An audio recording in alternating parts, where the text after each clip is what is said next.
Welcome to the BiggerPockets Money Podcast, where we speak with Jack McColl and talk about credit. So really what I highly advocate and I think is so incredible, which is pretty much a newer product to the community, to the world, is 0% interest business credit cards, which is 0% for the introductory period of 9 to 18 months. After that period, it goes up to the normal 15 to 20% credit card interest, but you have that introductory period where you're not paying interest. Hello. My name is Mindy Jensen, and with me as always is my business superstar co-host, Scott Trench. Always excited to FICO the next thing out with you, Mindy. It's definitely to my vantage, Scott. Look at that. Oh, that was way better.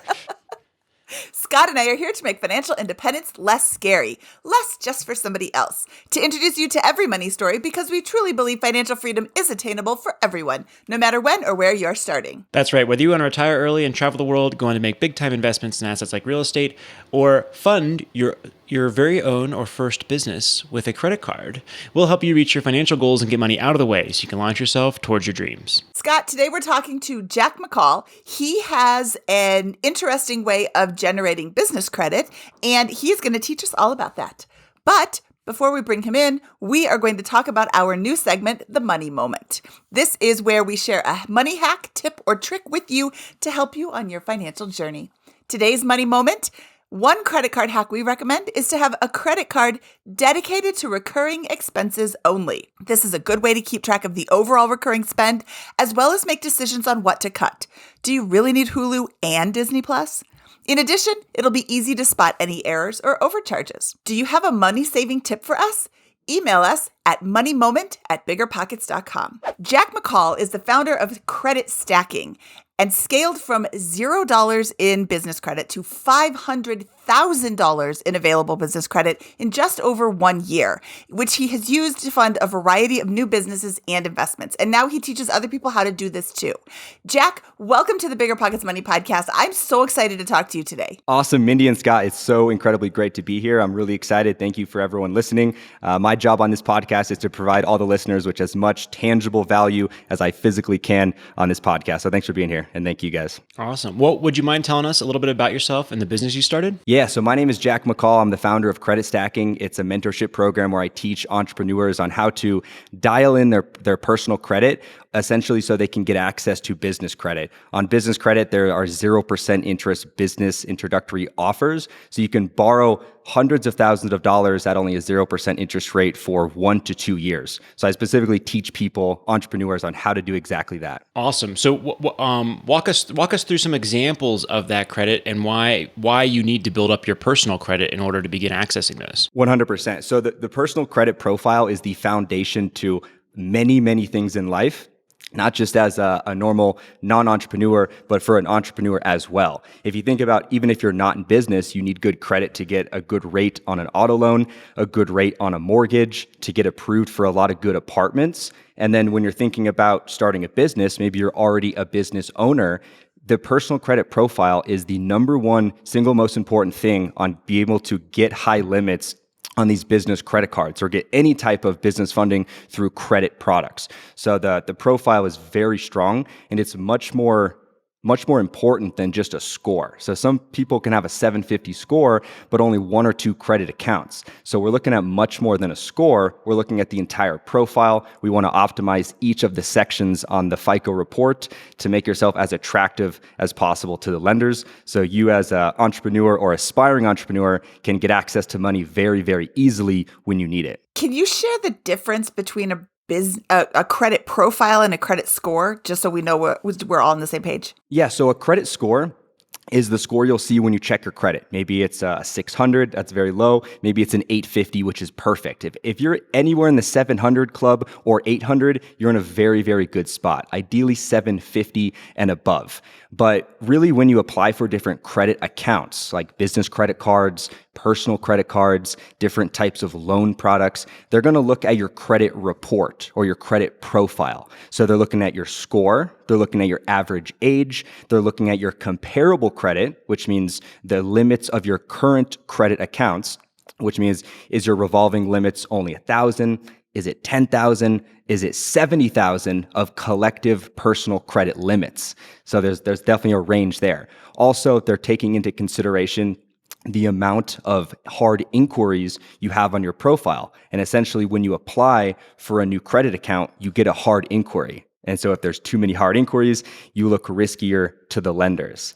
And so, and one other factor I will mention is the type of accounts are very important. So if you have a Chase personal credit card, that account is weighted better on your profile than if you had a credit card at a local credit union, because the Chase account is a tier 1 account.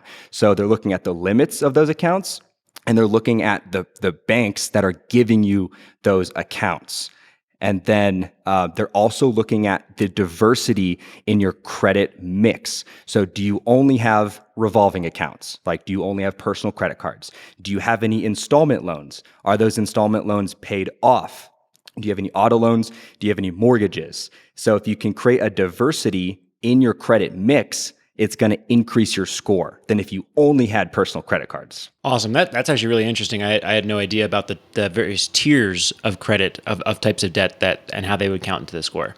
I feel like I'm 32 years old, but I feel like I'm an old dog now, because it used to be, at least in my opinion, where there's just one score, your FICO score.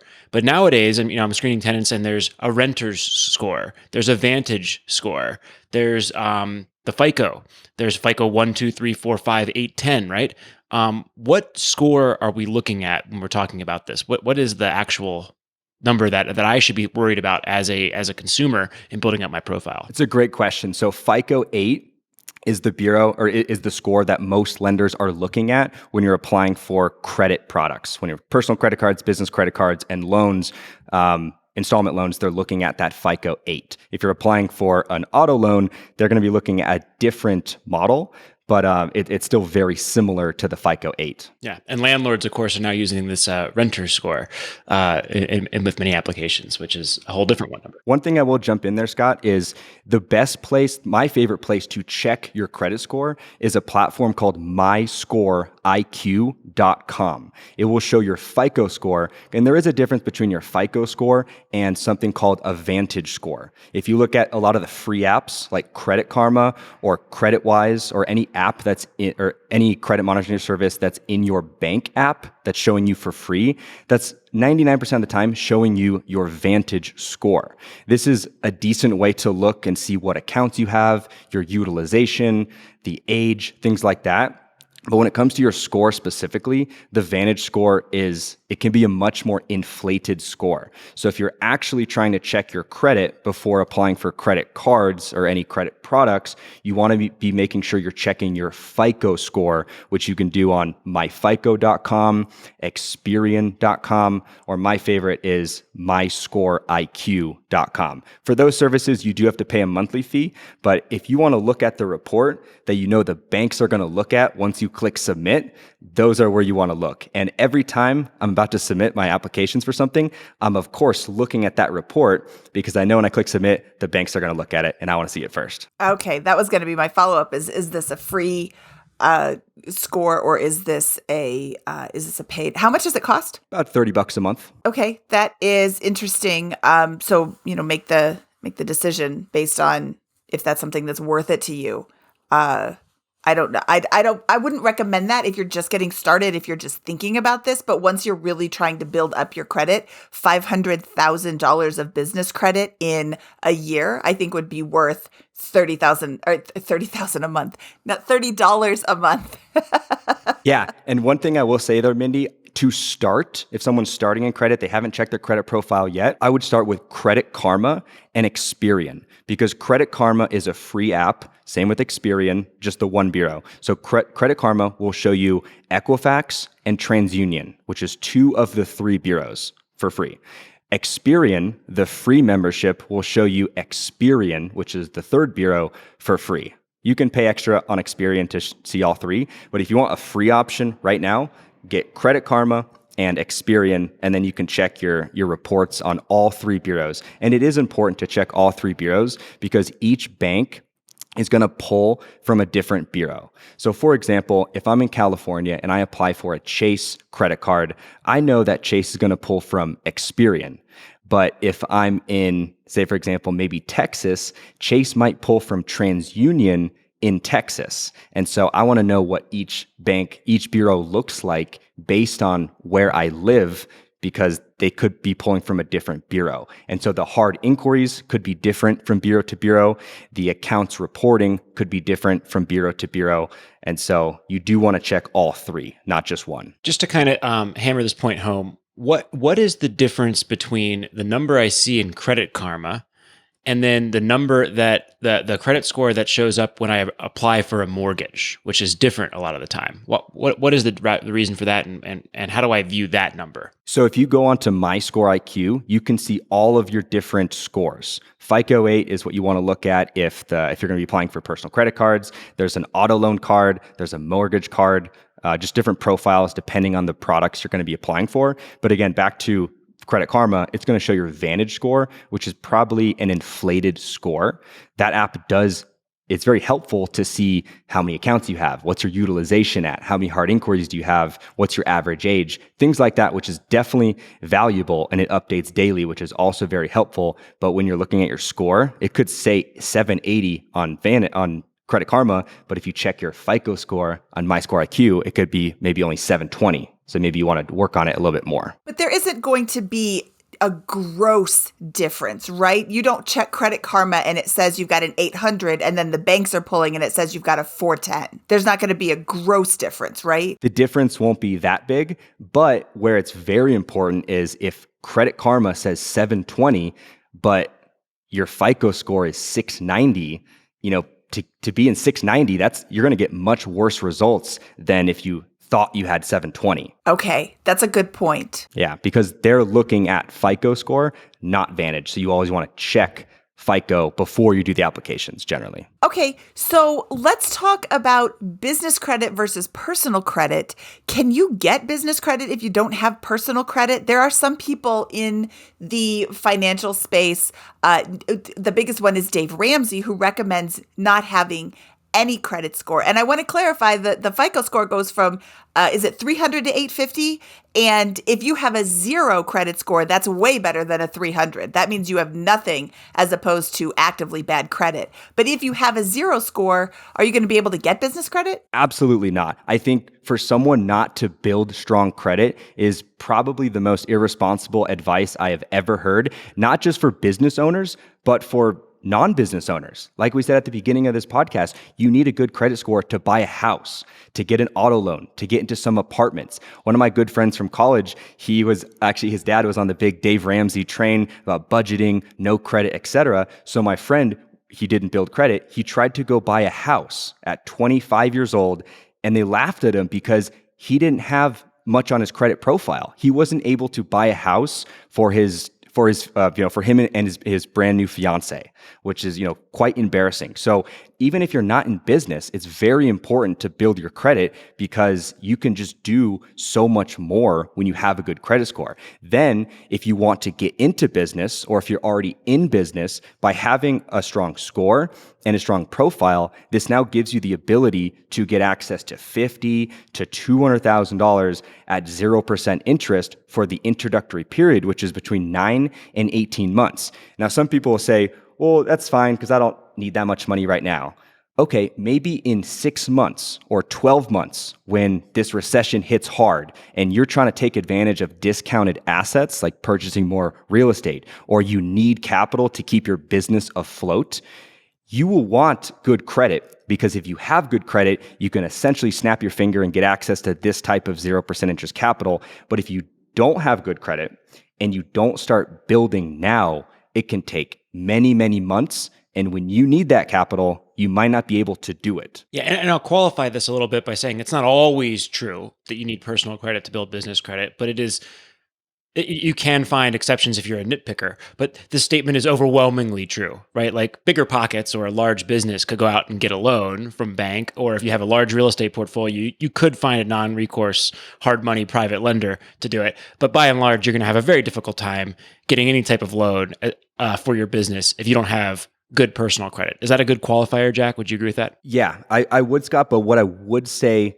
to go off of that is if you're going for financing on products that pull your personal credit score, you will need to have good personal credit. And specifically, the 0% interest business credit cards that I was referring to, those require no income verification and no tax returns. So a business with solid, very strong tax returns, bank statements, et cetera, it would be easier for those businesses to go out and get business loans, but you have to show the financials. And on a business loan, you're paying interest. So for 0% interest business credit cards, all you need is an optimized personal credit profile. And I'd love to go into that deeper as well to give you guys more context and tangible strategies.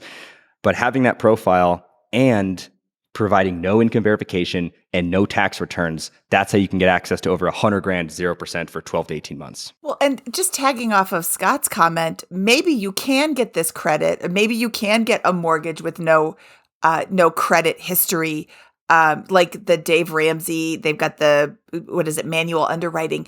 You're just making it so much more difficult. You're just making the process so much harder. In this real estate market that we find ourselves in right now, it's starting to heat up in Denver. I'm starting to hear from all sorts of agents around the country that the market is heating up, maybe not quite as hot as last spring, but definitely hotter than the last 6 months of last year. So to make it harder on yourself, you're going to make it infinitely harder, because if I just listed a house on Friday, it's Tuesday now. I have 7 offers in my hand that I have to now figure out which one I want. Somebody who has manual underwriting and is going to be a nightmare to get, you're automatically off the table. You have already lost the opportunity to buy this house because you're weird, you're different, you're difficult. And you can choose to live your life any way you want. I'm not the boss of you, but I'm going to tell you, you're going to make it a lot more difficult. Yes. I wish I was the boss of you, because I would then be able to tell you, stop doing this stuff. You're making it harder on yourself. I agree, Mindy. And I think having good credit is a very alpha thing for any individual to have. It makes yourself stronger as a person in society, makes yourself stronger as a business person, and it makes your life much easier. Not even to mention the personal travel cards you can get, where you can get all these hundreds of thousands in points, where you can get free travel. We can go into that in a little bit. But Scott, one thing I will want to tag on there, you mentioned something about building business credit. And so one thing I will say on that is you can build business credit, business credit score, but to get access to business credit cards, it's not even necessary for people to build a business credit score. The only thing you need to have is an optimized personal credit profile, a business entity, ideally in a low risk industry, which we'll dive into as well, and then some sort of banking relationship, and then understanding what cards to apply for, when to apply for those cards, and how exactly to apply for them. Awesome. Let's get into that. Well, walk us through some of these incredible debt products that you've kind of advertised here earlier in the show, and how do I get access to them? How do I set myself up to use these as a tool? 100%. So really what I highly advocate, and I think is so incredible, which is pretty much a newer product to the community, to the world, is 0% interest business credit cards, which is 0% for the introductory period of 9 to 18 months. After that period, it goes up to the normal 15 to 20% credit card interest, but you have that introductory period where you're not paying interest. And so to do that, like I keep mentioning, strong personal credit. Do you want to dive into the how to optimize your personal credit profile so you can do that? Yeah, let's talk about these products and what you need to do to get there. That's perfect. Perfect. Okay, so 0% interest business credit cards. Let's talk about that, because that is my favorite for sure. And to prepare yourself, to make yourself attractive to these lenders, you want to build your profile. And so you want to have a specific amount of revolving collective limits. So ideally, I want to see at least a collective $15,000 in personal credit limits. So say you have a $5,000 card, a $2,000, and a $10,000. Great. You're at $17,000 of collective personal credit. That's what I like to see. If you're someone that has maybe only $5,000 of collective personal credit limits, I would recommend to go out and apply for what I like to call them high limit personal credit cards. And I'll list them. One card that I like that I see gives very, very good limits is the Apple Card. Another card is the Chase Freedom Unlimited. And then thirdly, the American Express Delta Gold. I've seen those 3 cards give the highest limits. So if you're someone listening and you have lower limits, you want to build up that comparable credit, because the higher limits you have on your personal cards, the higher limits you're going to get on the business cards. So that talks about comparable credit right there. But before you start applying for any type of accounts, you want to make sure your utilization on every revolving credit account on your personal credit is under 30% utilization. And so you can use the full balance on your personal credit cards, but you just have to pay it down to 30% at least 4 days before the statement closing date. And each credit card is going to have a different closing date. So you can log onto the app and you can check and just make sure you bring your balance down to at least or under 30% 4 days before that statement closing date. So once you can confirm all the accounts, revolving accounts, are paid under 30%, then you can consider applying for these personal credit cards to build up your comparable credit. Another thing you'll want to keep in mind is the amount of hard inquiries you have on your personal credit profile. If you have more than 2 in the last 6 months on any of the 3 bureaus, it's getting on the high side. And there are different companies, credit repair companies, that you can hire so they can actually dispute and remove those hard inquiries to allow you to get better results moving forward. So we're looking at the amount of hard inquiries. We're looking at the percent of utilization on each revolving account, not just the average, but each account. And then we're looking at your comparable credit. Once you have no more than 2 hard inquiries in the last 6 months, once all your revolving accounts are under 30%, then you're okay to, and I also should say, no late payments in the last 2 years and no collections in the last 2 or so years. At that point, you can apply for the personal cards to build up your comparable credit. Then fast forward, it'll take 30 days for those accounts to report. Say you fit all that criteria, and now you have over $15,000 of collective personal credit limits. At that point, you're probably in a good position to start applying for these 0% interest business credit cards. So Jack, how would I use my great personal credit score and this checklist that you've identified for us of 15,000 in personal credit limits, keep my utilization under 30%, making sure I don't have any hard inquiries or any other derogatory marks? How can I then leverage that to get access to financing for certain business initiatives? Yeah, so once you fit all those requirements on your personal credit profile, once it's optimized, I keep liking to call it, then you want to figure out what banks you have available to you in your specific state. If your business is registered in California, that's going to give you a specific list of banks. If you're in Florida, that list is going to be different. If you're in New York, that list is going to be different.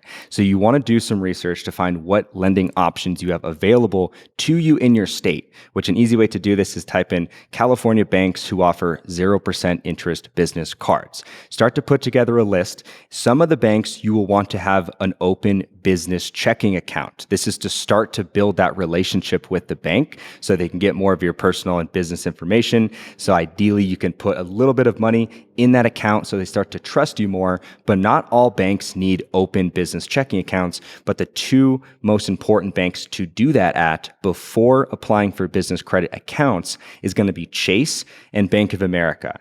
Doesn't matter what state you live in, I would highly recommend to prioritize building your relationships through Bank of America and Chase. Chase being number 1 for sure. Chase has the many branches, the best online platform, and they give out the highest limits, up to $100,000 of 0% interest capital between 1 or 2 credit cards. So to do that, go into a Chase branch, make an appointment, open up a business checking account for your business, tell them what your business does. They're going to then open that account for you. At that point, I would let a little bit of money sit in that account for a few weeks. And then if your personal credit profile is good, you're ready to apply for the cards, then go for an online application, or you can apply in branch as well. So those are the first 2 ways you can apply for these business credit accounts. But the best way and the most effective way to get exceptionally high limits is through business relationship managers.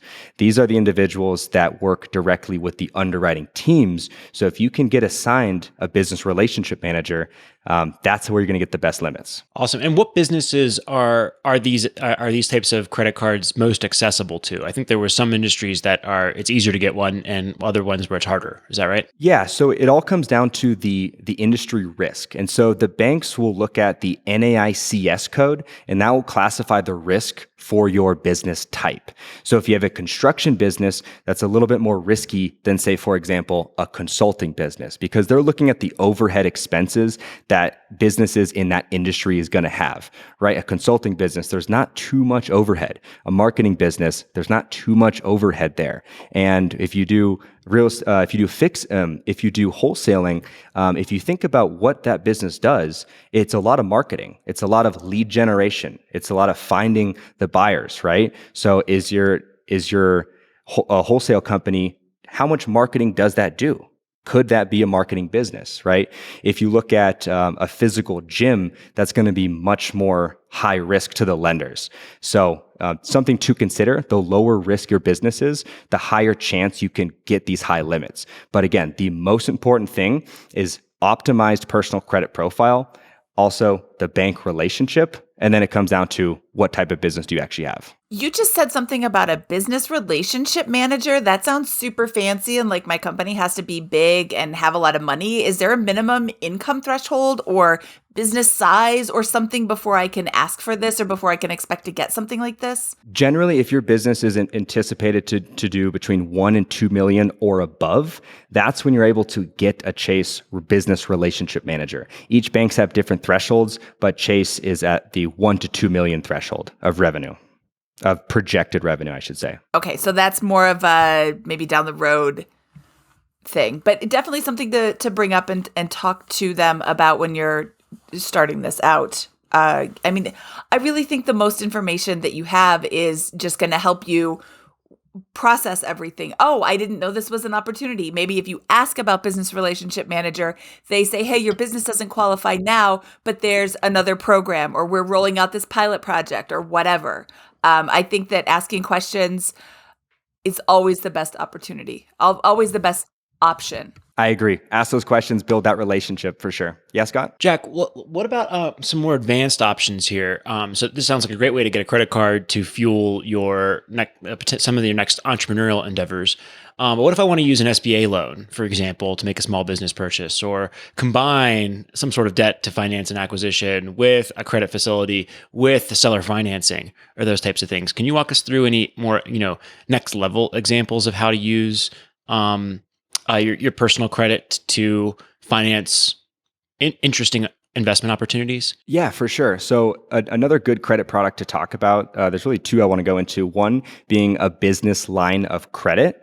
So there's some banks that you don't need business financials like tax returns or bank statements, like Truist, PNC, KeyBank are a few of them, but most banks will require 2 years of previous tax returns and bank statements. And the more attractive those are, the higher amount of a business line of credit you can get. And essentially what a business line of credit is, it's an amount of money that you have access to and you only pay interest on the money when you're using it. So for example, a $50K line of credit you can get at KeyBank. They don't require income verification, no tax returns. The $50K, you can pull $30K of it, and when you have that $30K, you're going to be paying interest on that $30K. But once you give the $30K back, then you're not paying interest on that product anymore.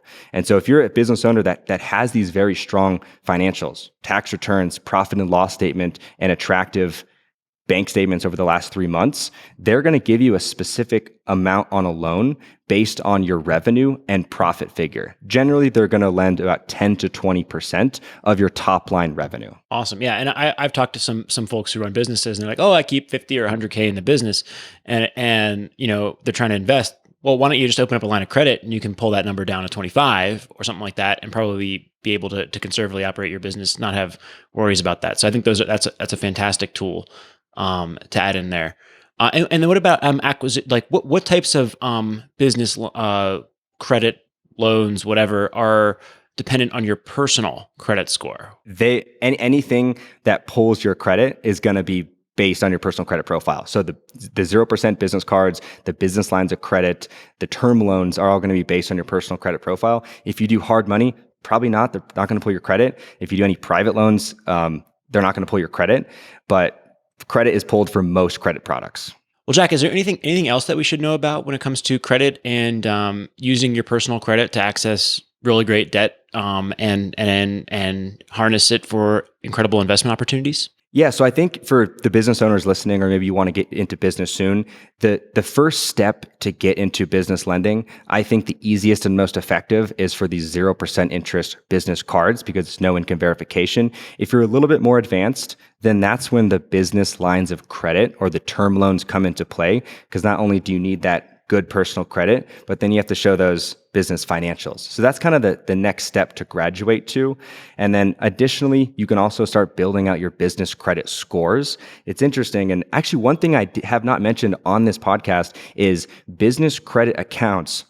They don't report to your personal credit profile. And so if you max out a personal credit card, it's going to highly negatively affect your score. But if you get approved for a $50K business credit card and you max that out, because that account doesn't report to your personal credit profile, your score stays unaffected. So this is exactly how I've been able to get approved for $500,000 in business credit in just over a year while using the business credit, because those accounts don't report to your personal credit profile. So that's a key. And it's much less risky to leverage business credit than it is personal credit for your business. Because if you have a high balance on a personal card and you can't pay that back, your personal credit score is wrecked.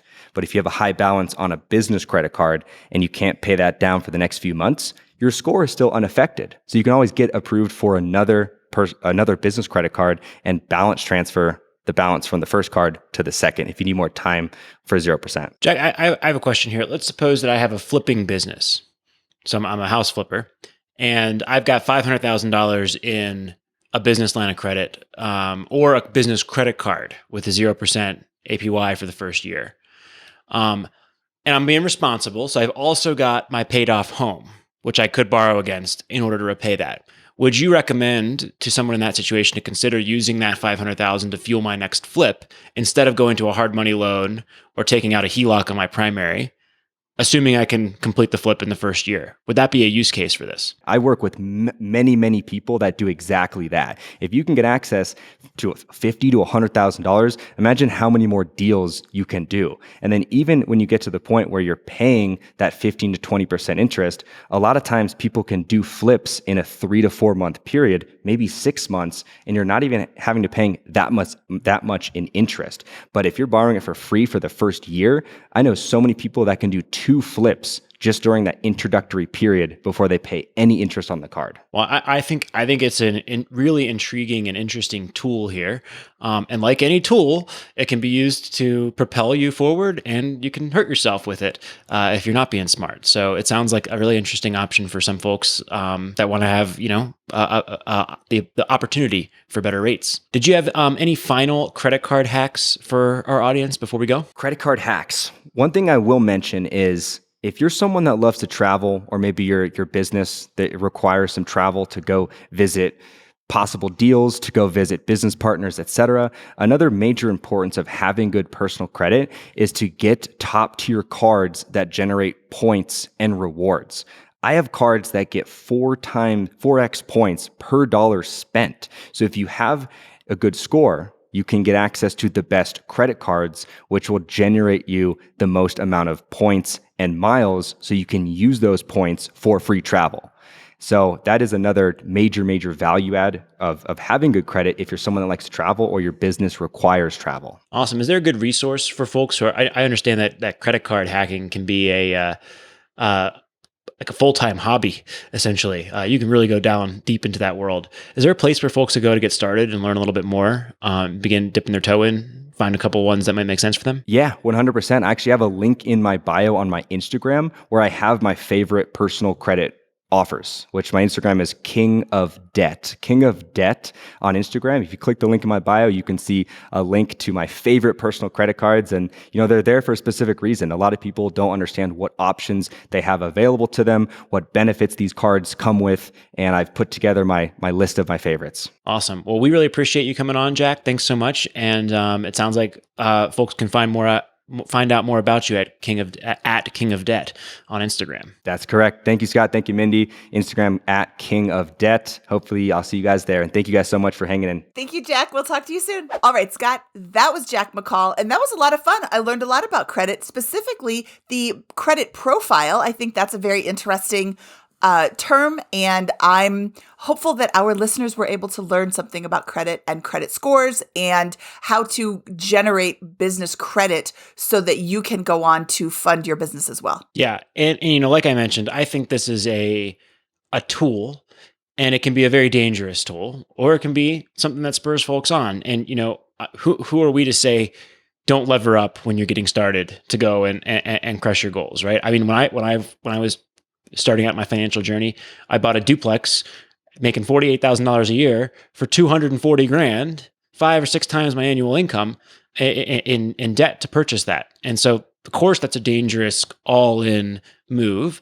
And I think some folks will feel that they kind of have to take that to some degree to do this, but recognize that if you're financing a big investment on a credit card, even at 0%, and you don't have a backup plan, that can really put you in trouble if things do not go according to plan. And so I'd really, really encourage folks to use this, consider this as a tool, but really be wary of it, and not get addicted to it. For example, if you do decide to go with it once and it works. And just like with any real estate investment that you're doing, with any startup business that you're doing, have backup plans, have backups for your backups. I'm opening up a HELOC. That's great. What else do you have in case this doesn't work out? Or you're opening up a business line of credit that has a 0% interest rate for a year. Great. What happens on month 13? You should be thinking about these things before you take $1 out of the account, before you borrow any money. You should have a plan to repay it, because if you don't, that's just irresponsible. Yeah, and as always, and I harp on this all the time, map your debt to the use case, right? Use short-term debt for short-term investments, right? Or short-term needs. Don't use short-term debt for long-term needs. That's how you get in trouble when things don't go as planned. So map those use cases and be smart about it. But really cool tool, and it's really impressive how Jack has kind of clearly outlined each of the steps necessary to build your credit and get access to the first serious round of financing, or serious access to a credit line for a lot of folks. Yep. Huge thanks to Jack for his information today. All right, Scott, should we get out of here? Let's do it. That wraps up this episode of the BiggerPockets Money Podcast. He is Scott Trench, and I am Mindy Jensen saying toodaloo, kangaroo. BiggerPockets Money was created by Mindy Jensen and Scott Trench. Produced by Kaylin Bennett. Editing by Exodus Media. Copywriting by Nate Weintraub. Lastly, a big thank you to the BiggerPockets team for making this show possible.